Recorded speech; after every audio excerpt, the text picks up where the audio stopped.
साल 1990 से 2024 राम मंदिर विवाद का वो दौर जब राम मंदिर के नाम पर गोलियां चली, दंगे भड़के, राम जन्मभूमि परिसर पर आतंकी हमला हुआ और रामलला कोर्ट भी पहुंचे। 80 के दशक में दो ऐसी घटनाएं भी हुई जिनसे राम मंदिर विवाद का रुख ही बदल गया। 1 जुलाई 1989 को उत्तर प्रदेश हाईकोर्ट के पूर्व जज देवकीनंदन अग्रवाल ने खुद को राम मित्र और रामलला विराजमान को न्यायिक व्यक्ति बताते हुए विवादित जमीन पर रामलला का दावा पेश किया। इसी साल नवंबर में कांग्रेस सरकार की परमिशन से अयोध्या में विवादित ढांचे के पास शिलान्यास किया गया। मुस्लिम पक्ष ने इसका विरोध किया तो भाजपा को मुद्दा मिल गया। भाजपा नेता लालकृष्ण आडवाणी ने राम मंदिर के लिए 25 सितंबर 1990 को सोमनाथ से रथ यात्रा शुरू की।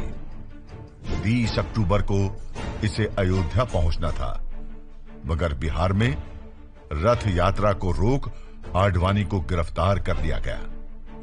इससे अयोध्या में जमा कार सेवक उत्तेजित हो गए। 30 अक्टूबर को कुछ जत्थों ने विवादित ढांचे में घुसने की कोशिश की। तत्कालीन मुख्यमंत्री मुलायम सिंह यादव की सरकार के आदेश पर पुलिस ने भीड़ पर गोलियां चला दी। 16 कार सेवक मारे गए। 1991 में यूपी की सत्ता में भाजपा आई।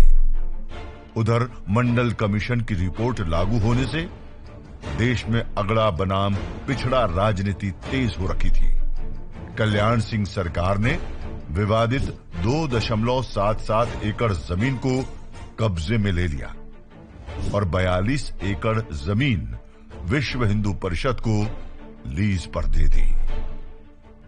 फिर 6 दिसंबर 1992 को वो घटना हुई जिसने अयोध्या की सूरत ही बदल दी। इस दिन के बारे में एजी नूरानी अपनी किताब Babri Masjid a matter of national honour में लिखते हैं, 6 दिसंबर की सुबह लाखों कार सेवक अयोध्या पहुंचे। नारे लग रहे थे, मिट्टी नहीं खिसकाएंगे, ढांचा तोड़ कर जाएंगे। कार सेवकों की भीड़ ने 6 घंटे के अंदर ही मस्जिद का ढांचा गिरा दिया। इस घटना से देश भर में दंगे भड़क गए। यूपी में कल्याण सिंह की सरकार बर्खास्त कर दी गई। आडवाणी, कल्याण सिंह समेत कई भाजपा नेताओं पर केस दर्ज हुए। ढांचा टूटने के बाद रामलला को एक टेंट में रखा गया था। अगले 27 साल वो टेंट में ही विराजे।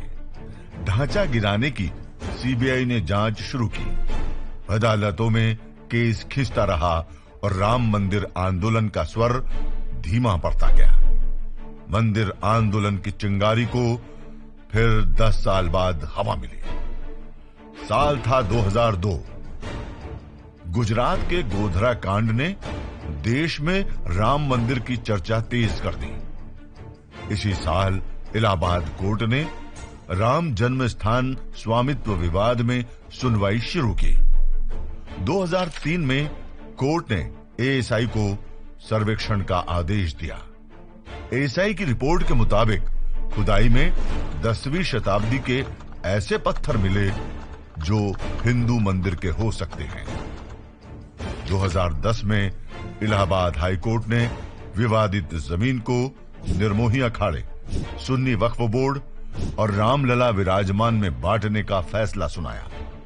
लेकिन 6 महीने बाद ही सुप्रीम कोर्ट ने इस फैसले पर रोक लगा दी और राम मंदिर से जुड़े मामलों में खुद सुनवाई करने का फैसला किया। 2014 लोकसभा चुनाव में भाजपा बहुमत के साथ सत्ता में आई। सुप्रीम कोर्ट की कार्यवाही भी तेज हो गई और 2019 में सुप्रीम कोर्ट की 5 जजों की बेंच ने अयोध्या राम जन्मभूमि मामले में अपना फैसला सुनाया। 2.77 एकड़ जमीन पर रामलला विराजमान का अधिकार माना गया।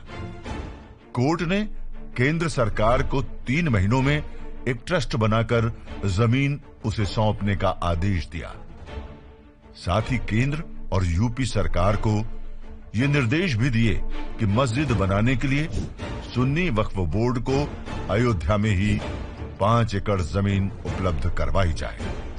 5 अगस्त 2020 को प्रधानमंत्री मोदी ने अयोध्या में राम मंदिर का भूमि पूजन किया।